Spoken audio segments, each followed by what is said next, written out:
G Kannada ವಾಹಿನಿಯಲ್ಲಿ ಪಾರು ಸೀರಿಯಲ್ನಲ್ಲಿ Mokshitha pi ನಾಯಕಿಯಾಗಿ ಮಿಂಚಿದರು. ಪಾರು ಧಾರಾವಾಹಿ ಹಿಟ್ಟಾಯಿತು. ಪಾರು ಬಳಿಕ ಬಿಗ್ ಬಾಸ್ ಕನ್ನಡ ಸೀಸನ್ 11 ಕಾರ್ಯಕ್ರಮದಲ್ಲಿಯೂ ಮೋಕ್ಷಿತಾ ಪೈ ಸ್ಪರ್ಧಿಸಿದ್ದರು.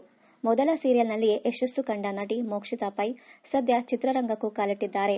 ಅಂಕಿತಾ ಅಮರ್ ಮೊದಲು ನಟಿಸಿದ ಧಾರಾವಾಹಿ ಪುಟ್ಟ ಗೌರಿ ಮದುವೆ. ನಮ್ಮನೆ ಯುವರಾಣಿ ಧಾರಾವಾಹಿ ಮೂಲಕ ಅಂಕಿತಾ ಅಮರ್ ಹೀರೋಯಿನ್ ಪಟ್ಟಕ್ಕೇರಿದರು. ನಮ್ಮನೆ ಯುವರಾಣಿ ಸೀರಿಯಲ್ ಅಂಕಿತಾ ಅಮರ್ಗೆ ಯಶಸ್ಸು ಖ್ಯಾತಿ ನೀಡಿತ್ತು. ಅಂಕಿತಾ ಅಮರ್ ನಾಯಕಿಯಾಗಿ ನಟಿಸಿದ ಮೊದಲ ಸೀರಿಯಲ್ ನಮ್ಮನೆ ಯುವರಾಣಿ ಕಲರ್ಸ್ ಕನ್ನಡ ವಾಹಿನಿಯಲ್ಲಿ ಮರುಪ್ರಸಾರವಾಗುತ್ತಿದೆ. ಈ ಸೀರಿಯಲ್ನಲ್ಲಿ ಅನಿಕೇತ್, ಮೀರಾ, ಸಾಕೇತ್ ಕಾಂಬಿನೇಷನ್ ವೀಕ್ಷಕರಿಗೆ ಇಷ್ಟವಾಗಿತ್ತು. ಗೀತಾ ಸೀರಿಯಲ್ ಮೂಲಕ ಕಿರುತೆರೆಗೆ ಎಂಟ್ರಿ ಕೊಟ್ಟವರು ಭವ್ಯ ಗೌಡ.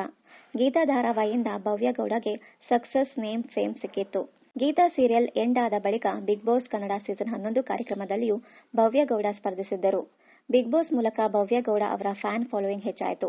ಸದ್ಯ ಜಿ ಕನ್ನಡ ವಾಹಿನಿಗೆ ಜಿಗಿದಿರುವ ಭವ್ಯ ಗೌಡ ಕರ್ಣ ಧಾರಾವಾಹಿಯಲ್ಲಿ ನಾಯಕಿಯಾಗಿದ್ದಾರೆ. ಮೌನ ಗುಡ್ಡೆಮನೆ ನಾಯಕಿಯಾಗಿ ನಟಿಸಿದ ಮೊದಲ ಸೀರಿಯಲ್ ರಾಮಾಚಾರಿ. ಕಿರುತೆರೆ ನಟಿ ಮೌನ ಗುಡ್ಡೆಮನೆಗೆ ಜಾಸ್ತಿ ಫ್ಯಾನ್ಸ್ ಇದ್ದಾರೆ ಅಂದ್ರೆ ಅದಕ್ಕೆ ಕಾರಣ ರಾಮಾಚಾರಿ ಸೀರಿಯಲ್ನಿಂದ ಅವರಿಗೆ ಸಿಕ್ಕ ಯಶಸ್ಸು. ನಿಶಾ ರವಿಕೃಷ್ಣನ್ ಹೀರೋಯಿನ್ ಆಗಿ ನಟಿಸಿದ ಮೊದಲ ಧಾರಾವಾಹಿ ಗಟ್ಟಿಮೇಳ. ಈ ಸೀರಿಯಲ್ ಸಖತ್ ಹಿಟ್ಟಾಯಿತು. ನಟಿ ನಿಶಾ ರವಿಕೃಷ್ಣನ್ ಇನ್ನು ರೌಡಿ ಬೇಬಿ ಅಮ್ಮು ಅಂತ ಗುರುತಿಸಿಕೊಳ್ಳಲು ಕಾರಣ ಇದೇ ಗಟ್ಟಿಮೇಳ ಸೀರಿಯಲ್. ನಟಿ ನಿಶಾ ರವಿಕೃಷ್ಣನ್ ಸದ್ಯ ಜಿ ಕನ್ನಡ ವಾಹಿನಿಯ ಅಣ್ಣಯ್ಯ ಧಾರಾವಾಹಿಯಲ್ಲಿ ನಾಯಕಿಯಾಗಿ ನಟಿಸುತ್ತಿದ್ದಾರೆ. ತೆಲುಗಿನ ಧಾರಾವಾಹಿಯಲ್ಲಿಯೂ ಮಿಂಚುತ್ತಿದ್ದಾರೆ. ಜೊತೆಯಲ್ಲಿ ಧಾರಾವಾಹಿಯಲ್ಲಿ ಹೀರೋಯಿನ್ ಆಗುವ ಮೂಲಕ ಕಿರುತೆರೆಗೆ ಎಂಟ್ರಿ ಕೊಟ್ಟವರು ಮೇಘಾ ಶೆಟ್ಟಿ. ಜೊತೆಯಲ್ಲಿ ಧಾರಾವಾಹಿ ಮೇಘಾ ಶೆಟ್ಟಿಗೆ ಒಳ್ಳೆಯ ಹೆಸರು, ಯಶಸ್ಸು ತಂದುಕೊಡ್ತು.